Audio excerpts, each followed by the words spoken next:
So without further ado, I'd like to introduce our next introductor, Wahid Mulla, our Media and Marketing Director. Thank you.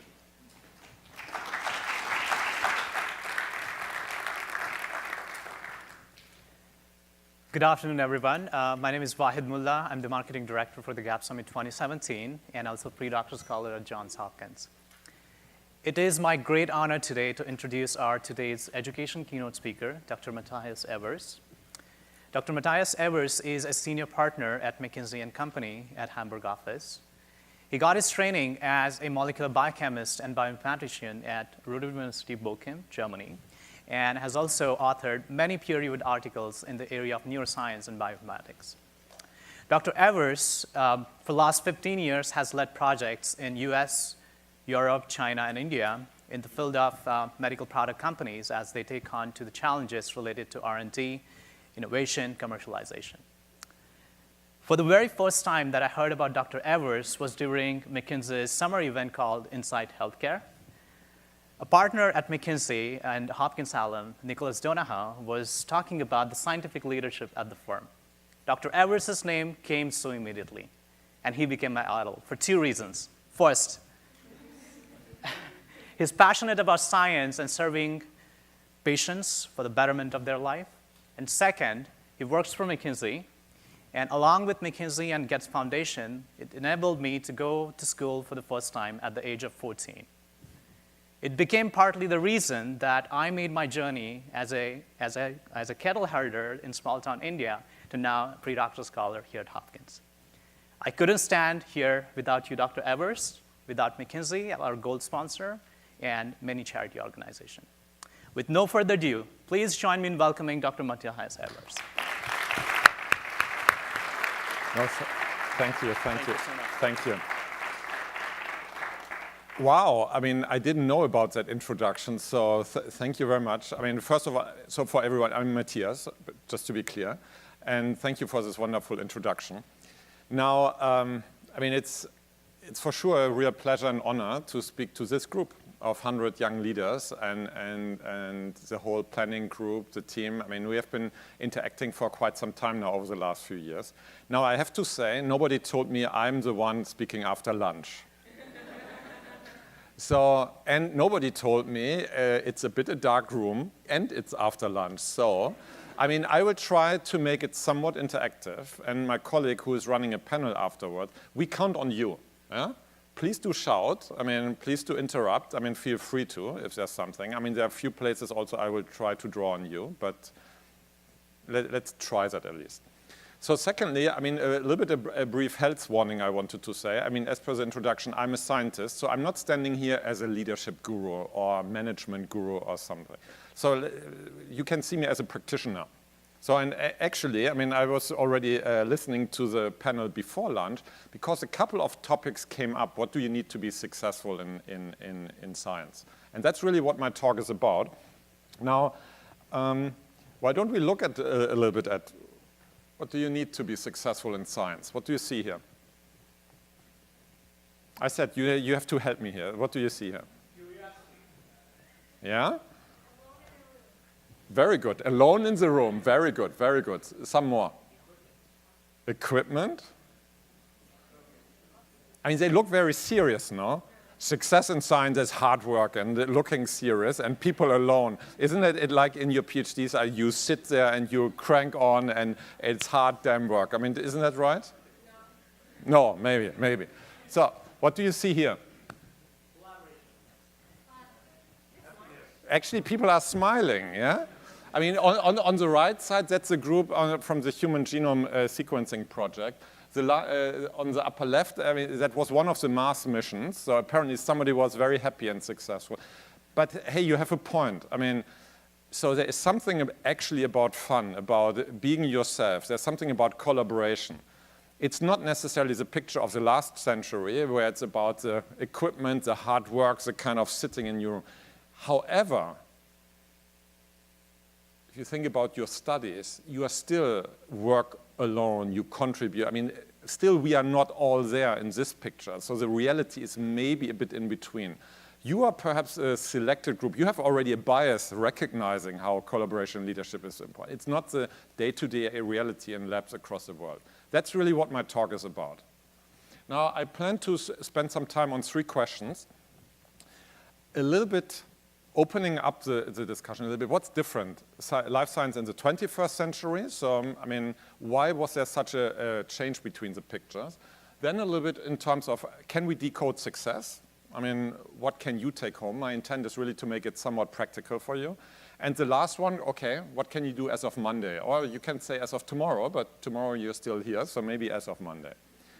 So let's go a little bit quicker here.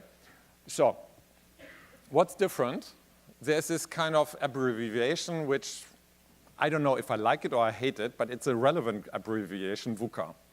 So, these facts on the slide have nothing to do necessarily with your science. However, that's the world we live in. That's the world you know. I mean, I'm now a notch older, but I mean, that's the world you know, basically. It's volatile, it's uncertain, but that's true also in science. So number one, that's different from the last century, very clearly. Secondly, the world seems to be accelerating, or not, let me delete the word seems. I mean, it's factually accelerating. Now, the examples are not necessarily all from science, but think about what you have to deal with. I mean, or as an opportunity, not to deal with, but also as an opportunity. So the whole notion of online videos, YouTube as a predominant player in this field, how you have access to online education, to materials, how you can disseminate messages. That's very different as a tool, as an asset. Another one is the number of data points or facts that you as a PhD student have access to, research teams have access to. That's definitely accelerating. If I take a third component of this different world, historically we have been thinking about, maybe you, I mean, sorry, wrong example, you operate in biology, in that silo, in chemistry, in pharmacology, and I go on and on and on. Now, I mean, the same silos happen across industries. I think what we see much more is more platform approaches through companies, more connecting. I mean, and what I'm plotting just here is the market cap of companies who actually do operate more on the horizontal. And that's, of course, a very top-line example. The same is happening across the scientific disciplines. I mean, be it in a pharmaco, be it in a biotech, pretty similar as we heard about it before lunch. Now, that's all good and fine. Is work different? Work is becoming fundamentally different. Some might feel it more than others here in the room, but I tell you, over the next 10 years, this is fundamental. You see a couple of elements on the slide, and I don't want to bore you with all the detail, but just to say a few things. Even in the lab, this is true, quite a large part of what you do day to day can be automated. This is not saying you are superfluous. Actually, the human brain is the most creative organ we all have. We know that. The question is only where do you spend your time? Quite different. The other word is, if I go all the way to the bottom, the gig economy. I mean, this term might not be as known. It's basically this kind of notion that you don't have your job from 9 to 5 at one company for 20 years. You might be temporary, you might be flotating between jobs, etc. That's a common theme in the current world. So how does it affect science? So I just want to make the point the world is fundamentally changing.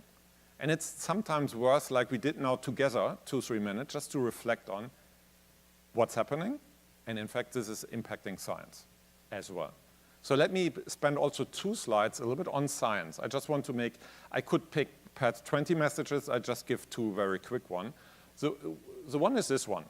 I mean, 15 years ago, many believed there's a certain paradigm how do we develop drugs, if I take the biotech pharma example. I mean, if I'm slightly sarcastic, it was this belief we develop drug by Excel sheet, we have the targets, the molecules, we put resources behind, and we have a funnel, and off we go. One point is, the scientific universe is so much broader these days, and it's everyday opening. So I just spoke with one of the colleagues here about the CAR-T field, which is maybe one extreme, but it just shows how this is broadening. And that's only in pharma biotech. It's, of course, and also at the innovation at the boundaries towards, I mean, I use sometimes this term, we see a convergence of hardware, software, and molecule innovation. So that even goes beyond that slide. But just to make the point how this is impacting science in our century. Another one is this. Now, your reality during your studies might have still been, you have to learn, you have your books, you have your equipment, you sit in your room. Having said so, as you get into the real world, I think the boundaries are blurring. We see strong evidence today, and that's our forecast. We see much more of an ecosystem happening. And this is not because people fancy it. This is not because consultants or politicians or whoever talked about this. The point is, diseases, as one example, technologies are so complex. I have this fundamental belief, a single group, a single company cannot solve it alone. So, but then the question is, if you want to be successful in such a system, suddenly we talk about collaboration, partnerships, etc. And I will come to that. Now, time for our first few conclusions here on what I tried to bring across. Number one, in the 21st century, the world for scientists is fundamentally different. Let's just acknowledge that. You have many, many more opportunities than ever before, so there's also a notion of choosing. Secondly, I mean, I'm stealing it from people from the MIT Media Labs. They said, we go beyond the cross-functional, it's anti-disciplinary. In fact, innovation is between the disciplines, or you have to think, and I don't know, I mean, who said it before lunch, but somebody said, there's a colleague from NIA, from NCATS, I believe. He said, don't speak to this people with the same education. There's an important point in there. The third one, it's always on. This is nothing we typically reflect on, but you're overwhelmed with data, with papers, with email, with messages, or not even email, I mean, with whatever stream coming to you. The question is, when do you shut down? That's another point. And the blurring boundaries. So this blue box here is something, if you want to bring home 1 or 2 or 3 things from this talk, this might be one. And I will speak more about it. This assertion here, you need to be scientifically excellent. There's no way around it. But the notion of leadership is actually making the difference between good and great. More so than ever for many good reasons. And I will spend actually time, how do you get there? So because this is hopefully recognized, and I say you have a positive bias for it, but let's prove with high technologies that we will apply now, if you actually believe this. So just high technology, raise your hand.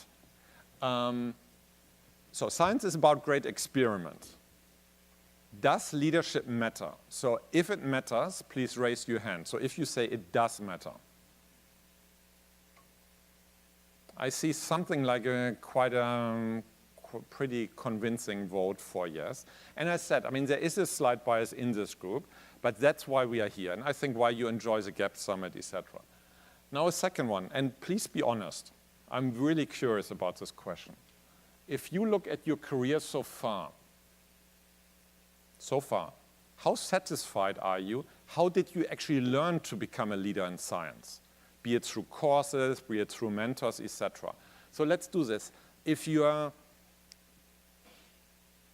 at least somewhat, let's do it the other way around. Are you highly convinced, or are you highly satisfied how you learned this? Highly satisfied, please raise your arm. I would eyeball maybe a 5%, maybe. Please keep your arms up. So now, are you, I would say, somewhat satisfied? Maybe half, a bit more. And are there people who really see a fundamental issue here, are not satisfied? Also quite a few. So that's where the problem is. And before I come with some ideas for you that you can take home, just this question, how can we get better? Here are 4 options, and just please raise your hand. It's actually all about us. We have to work harder on leadership. It's just the individual who can work harder. Who believes in A? 2, 3, 4, 5, 6, something. Who believes, actually, before we do something about it, we need to much better understand what is leadership in science? Also a few. Who believes the curriculum, what we learn at universities, at institutes, need to be changed? okay, maybe more half, a large group. And who believes, I mean, we need a different type of effort, be it consortia or in whatever? Okay, also large group. Thank you. I mean, that's also maybe something for you to take home. You are not alone with this problem. So let's spend a couple of minutes and on the second question, so science leadership, what is it? A starting point might be, what is actually a great leader? We can debate, are these great leaders or not? I mean, I took a few examples. I mean, I would look a little bit at the quotes. I mean, I like the Michael Jordan one, earn your leadership every day. This is not, I'm standing here and saying, I'm now a good leader. Then I'm tomorrow not a good leader anymore. I mean, that's one aspect of it. I just want to, this notion, I mean, there are lots of things to learn from individuals. Even if you debate, they are across the whole not necessarily great leaders, but there's something to learn from them. Now let's go into that. What can we learn from them? First of all, do they actually make a difference? So we did a lot of studies, and I mean, what I will provide you with in this chapter is not my belief or what I observed in my personal work. It's actually the result of a couple of studies that I will introduce over the next couple of slides. One of the top line outcomes was, this is not science specific, but I mean, in terms of business leaders, what we matched is, we did a qualitative assessment of their leadership and their leadership quality. How, do they have people followership? I mean, can they recruit people? All these metrics. And then say, how does it correlate with business results? Basically, good leaders double the probability of having a success.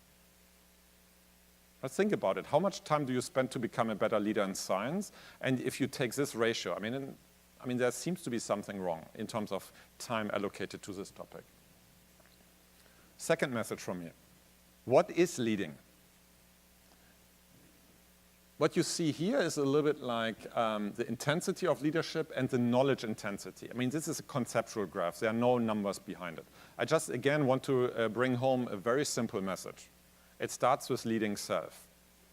If you cannot lead yourself, you will never be a good leader.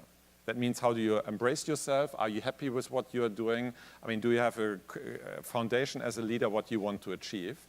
We will spend a little bit of time on that this afternoon. But again, the very simple message is, you want to grow as a leader.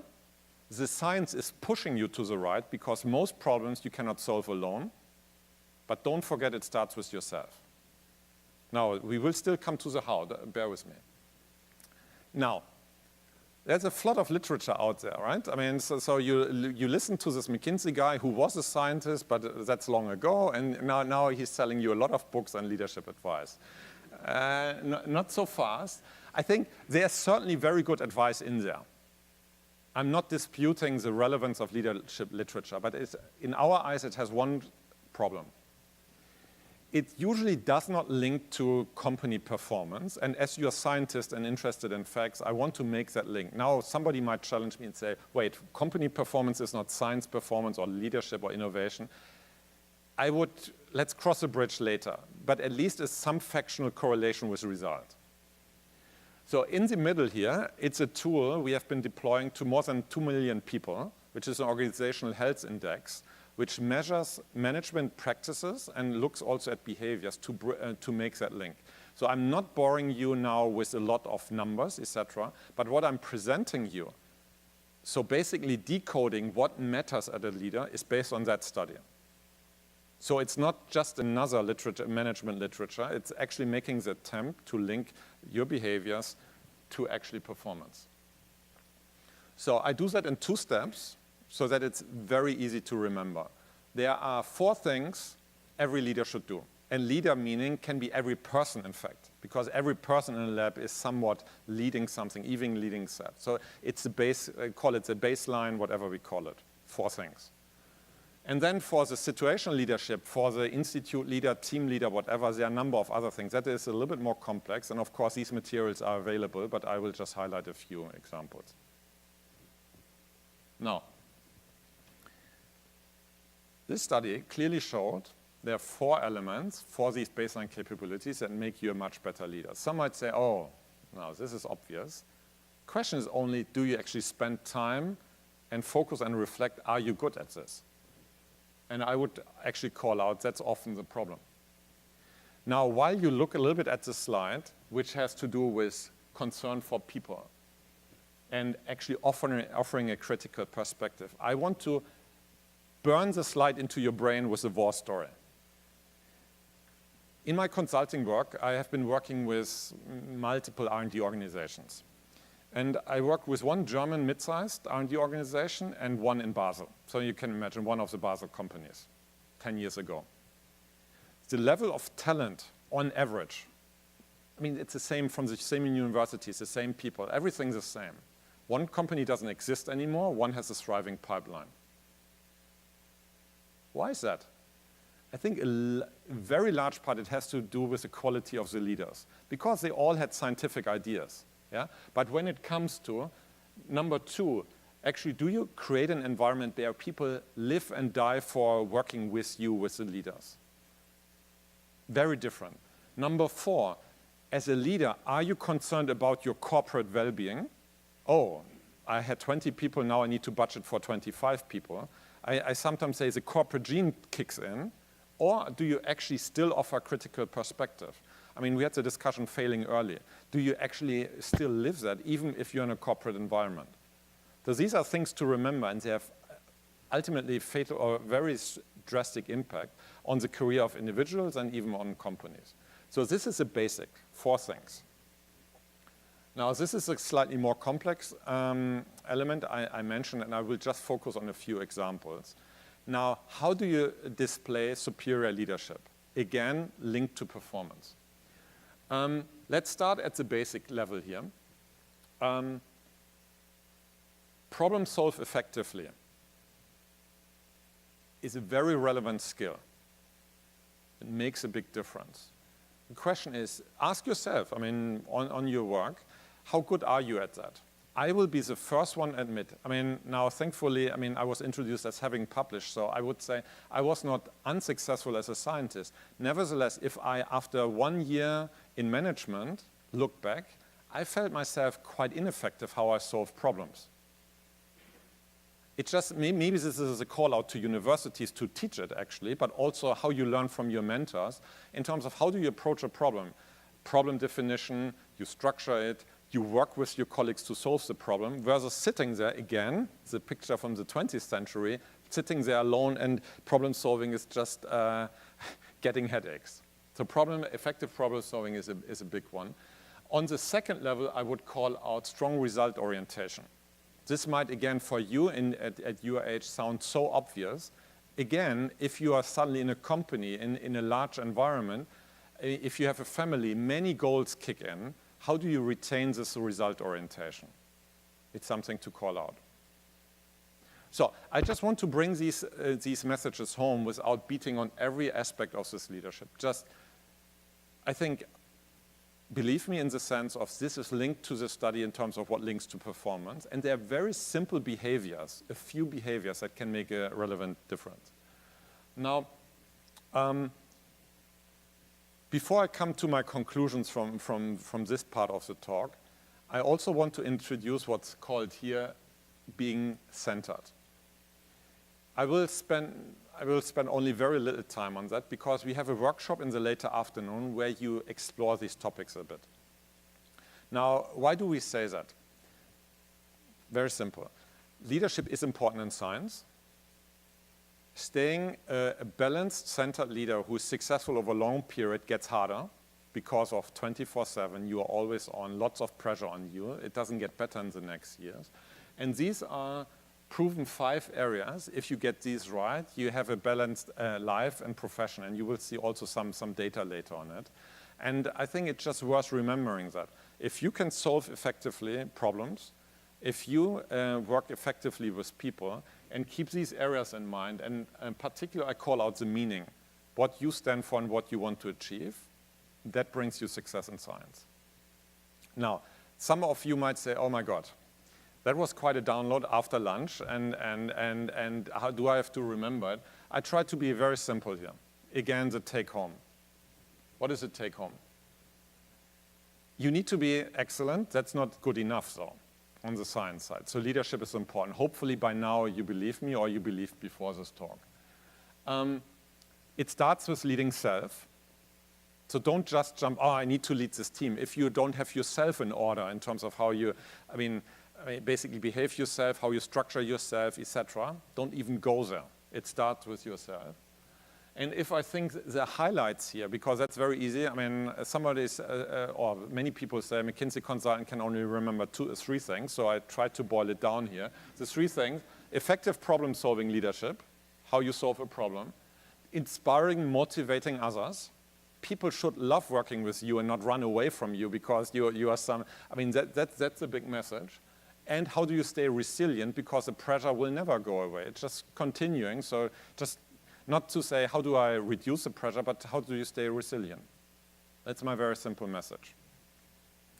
Now, I know we want to come to questions, so this is very simple. What do you do as of Monday? These are ideas, and what you practically do might be very different. I thought about this talk and said, can I give you anything that is, let's say, a menu a little bit, in terms of ideas you can actually easily implement. Let's go through these quickly. The first one is actually written simply, but I again talk a little bit about myself. When I started in management consulting, I didn't embrace leadership at all. I said, this is some voodoo, not important, go away. But after you see the difference in result, it makes you actually change.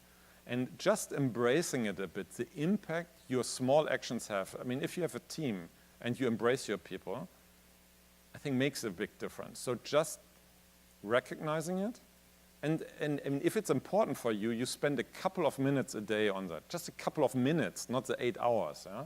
That makes a big difference. That would be one proposed action for you. The second one is just what I tried to bring across in this talk. Just think through a little bit, what could these behaviors actually mean for you? Some you might say you don't like, etc., but that's actually learn a little bit. And then again, you can also read some of the books I mentioned. I didn't want to discredit them. Of course, there's a good explanation in there. Now, the last 3 ones are actually quite striking. Pick yourself 1 to 2 role models and also observe them in terms of not only what they do, but also how they achieve it. A colleague from mine always said, I have my own board of directors. They don't know they are on there, but I have my own board of directors. I pick a few people. I ask for guidance, but I look to them how they achieve their things. Think about it. You have the luxury to pick your own board of directors. They don't need to know it. They will love it if you ask them for advice. That's a different thing. But that's a small mindset trick, how to look at people. Then I come back to the literature. There is something, if you reflect for yourself and say, out of this whole talk and this whole long story, actually there was something around how I embrace other people. Nothing is stopping you reading about it, learning more about it, etc. And the last piece, and here I talk again about my personal culture shock, is actually acting and asking for feedback.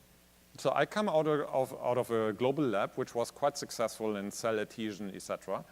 And yes, you got from me, it was a she, our professor at the time. At times you got feedback, but more or less that was very rare.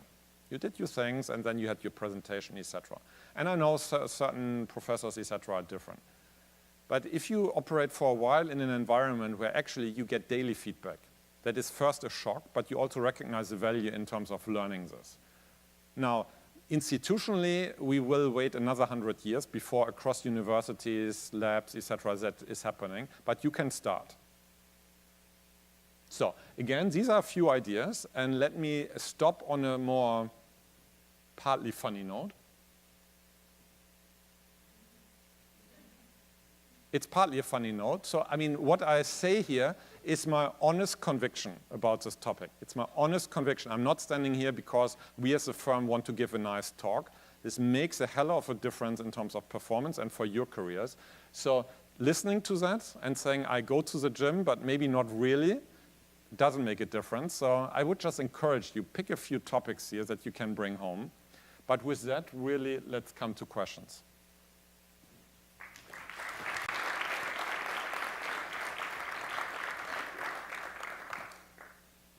Sure. So you mentioned, first of all,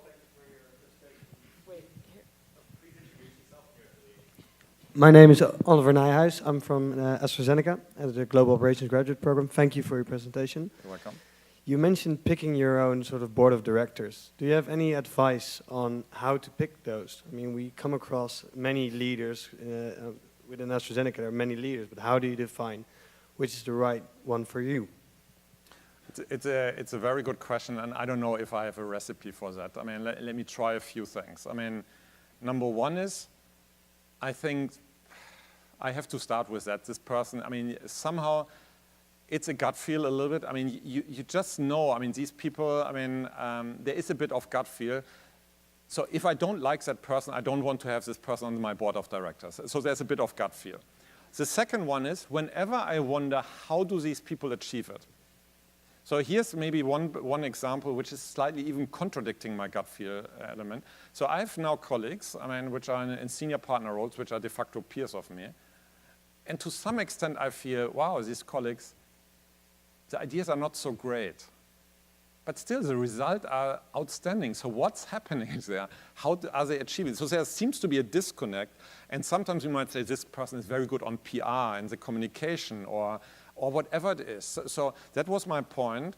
Think a little bit about the how they achieve it. So it's not always the greatest on now, let's say, the world-class expert on CRISPR, but maybe it's on a boring technology, but how this person actually achieves his or her result.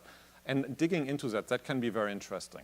And then, of course, which I'm ignoring now, but in fact we do a little bit in the afternoon, is the whole networking component. If you want to be more strategic, which people do you need to know? I'm ignoring that. I look really for your personal development. So these 2 points I would make. Thanks. Hi, thank you. My name's Ben Courtney. I'm a PhD candidate at the University of Maryland, Baltimore. I'm over here. Ah, sorry, I was just, Yeah. sorry. I'm also a ventriloquist. My question is, what does science excellence actually mean? My mind went a bunch of different directions when you kept saying that word. And then the other question I had to follow up with is the concept of not having a discipline or anti-discipline. Mm. How can we do that as, you know, I study one gene in one type of cancer? Yeah, I mean, now you give me the tough questions. I mean, so how should I start with it? Now, fundamentally, we have been growing up. I know there are progressive institutes and universities, and I don't want to discredit them. But more or less, on the average, we have been growing up by learning a certain discipline. And then, yeah, to your point, I mean, I studied, during my master's thesis, RAS in the CNS. So, I mean, RAS21 in the CNS is a little bit an esoteric topic. I mean, we had good findings. But then you say, how relevant is that? Now, I would say there is for sure a good reason. You pick a topic, you really show you can prove, make a result, etc. So I'm not saying let's ignore that. But I would say is, and I follow my colleague speaker here from NCATS to say, the question is then what do you do with it?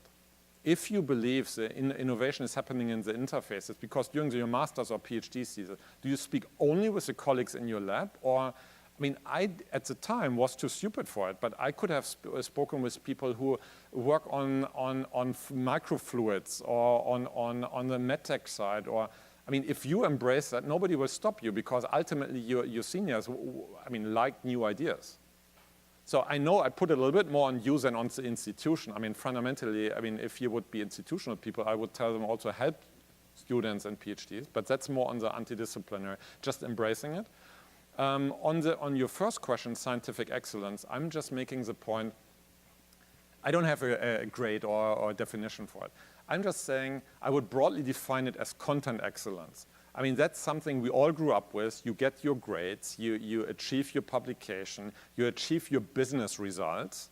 I would put that all into a box and say, that's the achievement part. And I mean, my main message is that alone is not enough. I'm not dealing with necessarily how to define it. I would always link it to outcomes. So, I mean, some clients of me say, okay, if you don't publish, you don't matter. Or others say, we need to progress for patients. I mean, whatever your metric is. But that's how I would leave it for the time being. Now on this side. Now I'm here. Thank you. Paola Hernandez, PhD candidate in computational biology from Keck Graduate Institute in California. Thank you so much for your presentation. And then very briefly, I think you have mentioned very key words in regards of self-centered, try to go back and embracing who you are. Something that I've taken before, it's, for example, a Strengths Finder with Gallup, which is an amazing tool. However, when you're in academia and you're going back to your lab, especially in front of a computer, you tend to have this imposter syndrome. So what would be your advice for people in this audience in regards of that, by also embracing who you think you are not good enough for, and go with it and try to build that leadership, even if you are in between walls working with a computer all day long? I mean, that's fundamentally the reason why we have this discussion. I think your question, I mean, my attempt was what I presented. I mean, I turn it around, I mean, in my answer, which is not 100% meeting your question, but I'm just saying, if we have the common belief, growing as a leader is critical for whatever you do, succeeding in academia, creating a startup company, working in industrial research, R&D, wherever, then it's suddenly not a question of should I, but the question to you, how do I do this? Then I think, I mean, while it's slightly unfair to put it all on you, because the institution is on average not always helping you, I would go with the elements we discussed here and try it. And maybe that's also, I don't know, time-wise, maybe a good wrap-up. Because on the one hand, we are saying, recognize what leader you want to be and pick a few role models. So the professor might not necessarily go there, but you still at university, wherever you are, you can pick a few colleagues where you learn from. Secondly, when you approach your scientific topic, now, of course, I give you an example. Consultant in our work chooses to stay what we call a team room at a client and stay many hours at the computer. That's a choice. Because actually we encourage go out there, speak with clients. And you are smart, have new ideas. You have a similar choice. Now, I'm not saying the computing time is, you can actually delete it completely, but I mean, there are certain choices. You can also say, these small time fragments, you interact cross-disciplinary, I mean, to the other question, to bring in new ideas that maybe change your way. And without repeating a couple of the ideas I had here, in terms of how you actually learn it as you prepare for your next position. But it's not an easy question. I mean, that's of course a tough one given the system we all operate in. And for many years, that's why I start with with the old pictures. I mean, a little bit reflecting. I mean, with a guy standing there, working hard. I mean, with the equipment. But thanks for the question. How are we doing? Do we have time for one more? Yeah. Hi. Over here. Yep. I'm Pranav Reddy. I'm an MD MPP candidate from Brown University in Harvard. So my question, first of all, thank you for the very insightful talk, and I think it's a topic that, as you mentioned, is often neglected in science. And so my question is regarding hierarchy. Do you have any insights into how hierarchy plays out in science leadership? Obviously, being a leader is inherently a hierarchical position, but how do we approach hierarchy in a way that can be successful? So I avoided hierarchy in this. But it's a very good, fair question. I mean, especially how I frame the talk, because I mean, you can tackle it from a few ways. Number one is, let me go through this. Number one is, last century, this century, along the same storyline, did hierarchy change? I think yes. I think hierarchy is still important, but at the same time, hierarchies have become flatter. I think we see that also during our studies. I think more and more organizations, wherever they are, they try to flatten, have more direct links from top to bottom, etc. Nevertheless, I think hierarchies still play a role in most institutions I know. Now the question, now coming to your question, is how do you use that? I think number one is, I think as a leader you would always say, don't get stuck in the hierarchy. Because in the end, results matter. That might be not always the easiest path. And I talk more as a corporate environment, because once in a while you might have the boss who believes you're too smart for him or her, but that's a failure of your boss, not of you. It's a failure of the boss, not of you. In the long term, results matter. And I think, I mean, things become more and more transparent. Now, as a smart person, you need to be smart about it. How do you interact with the people? How do you raise ideas, etc.? But just to take away naivety. Of course, I mean, hierarchies do still matter. they are actually important to get people moving in one direction, so to set common objectives, etc. So I mean, the last one, get completely rid of hierarchy.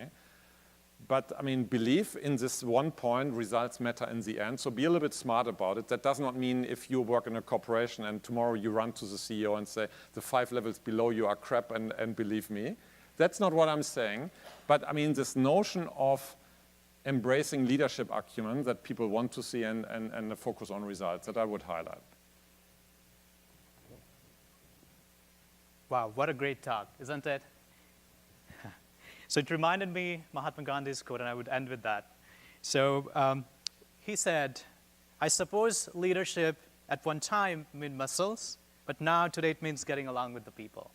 Once again, please join me in thanking Dr. Evers. Thank you. Thank you.